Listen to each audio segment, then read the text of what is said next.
Hey YouTubers, it's Charlie. So I'm back from my trip, and I wanted to cordially invite you to the wedding of Joffrey Baratheon and Margaery Tyrell. So for my bonus video this week, I wanted to dive deep into the Purple Wedding itself, as well as talk about some of the running plot threads going on around it, and this giant epic party that they're throwing in King's Landing, basically. Like I said, my video tonight will be a regular episode review, so be sure to subscribe to get it if you're finding me for the first time. I do bonus videos for Game of Thrones every week, and I do a weekly giveaway, which will actually start whenever I post that review tonight. So just to avoid mega spoilers, please be nice in the comments for this video, at least until the episode airs, for people who haven't read the books. But let's get going, because there's so much we have to talk about. So like I said, there's the production itself, the actual wedding, and the banquet, and then all the side stories happening around it. So I'm going to start with some context. WTF is it called the Purple Wedding, if it was never called that in the books? The real answer is that it's called the Purple Wedding mostly because of the Red Wedding last year, and because the show became so popular, but there's a couple other reasons too.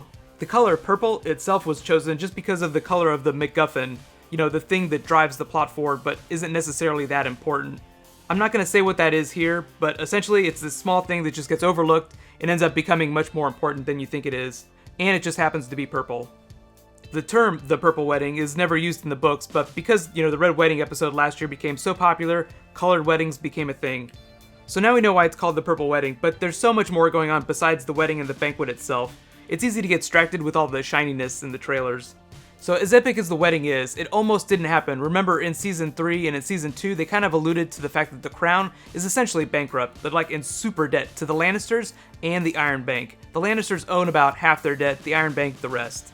It all goes back to Littlefinger. Remember how he revealed to Catelyn that he had gone to Great Gatsby lengths to destabilize the Crown using all this debt so that, chaos would erupt and they might be able to be together again. Freaking crazy, I know. If you didn't think he was nuts before all the Sansa creeping and the brothel scenes, then that chaos is a ladder speech really kind of sealed the coffin shut. Even Varys was a little disgusted in him, and he was keeping someone locked in a box. So for all intents and purposes, the crown, or the monarchy, depending on how you want to think about it, is totally broke. The Baratheons might still have some money, but Stannis pretty much burned it all whenever those ships blew up in the Battle of Blackwater, and even he was borrowing those on credit. We haven't seen the character yet, but Mark Gatiss is playing someone from the Iron Bank of Braavos, so I can only imagine what they're going to do if they don't get their money. Ever since Tywin has been in power though, the Crown has been borrowing money from the Lannisters, at a pretty stiff interest rate. Rich get richer. But once Joffrey took the throne in Season 1, they basically forgave all that debt. They still owe millions to the Iron Bank though. So if the Iron Bank ends up going after Stannis, then it's pretty likely that they'll also go after King's Landing at some point too. Or it's always possible that they could just turn around and fund their enemies, which is really just Daenerys right now.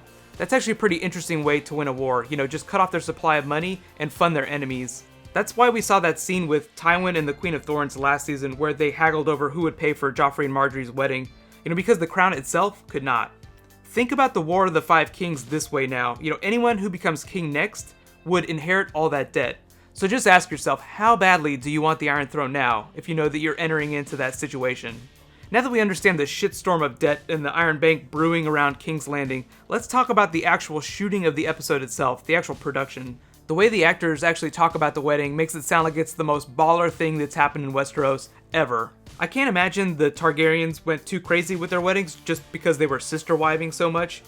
So I think that's why in all the clips we've seen, the wedding itself looks super garish. Like putting gold rims on an old car when you don't have any money to begin with.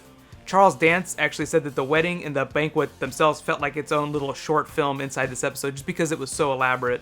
They ended up having more extras and people, just physical bodies, on set those days than in any episode since the Season 1 premiere. I think that episode is still technically the largest episode in terms of characters seen on screen. But if you look at these behind the scenes pictures, you can almost see every single character associated with King's Landing. Every character that has appeared on screen in a King's Landing scene. That's a lot of people. That's why one of the things I'm looking forward to most in the episode is just seeing how epic everything looks, just physically looks, because Game of Thrones has some of the best sets and the best costumes. Just look at the amount of detail that went into Jaime's golden hand. Someone actually made that custom. I love the way they just kind of casually dismissed it in the episode too, as if Cersei just found it in a dime store in Flea Bottom. But now let's talk about Sansa for a second, because as all this goes on, she's actually one character that might have a reason to be happy. It's implied, or she thinks it's implied, that once Joffrey marries Margaery, his attention span for torturing her will just fade away, and he'll just start devoting himself to being horrible to Margaery. During her wedding to Tyrion last year, he did kind of say that he'd never be completely done tormenting her, but if it's so easy for Tyrion to make him froth at the mouth, I think that Margaery would be able to handle him, or at least distract him.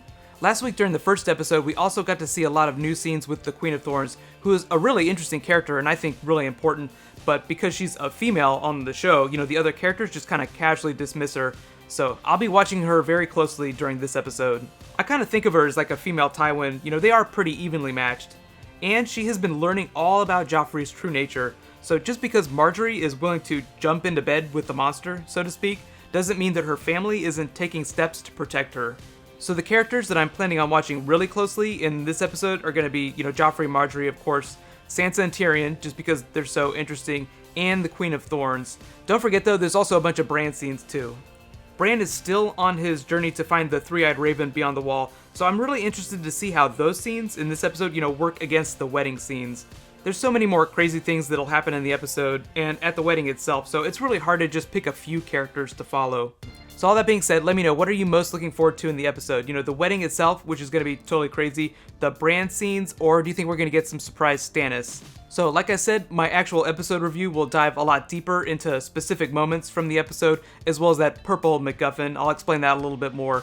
And the second round of my giveaway will start. All you have to do to participate is be a subscriber and leave a comment whenever I post that video. You can actually click here to watch that right now. I'll add the annotation as soon as I post the video.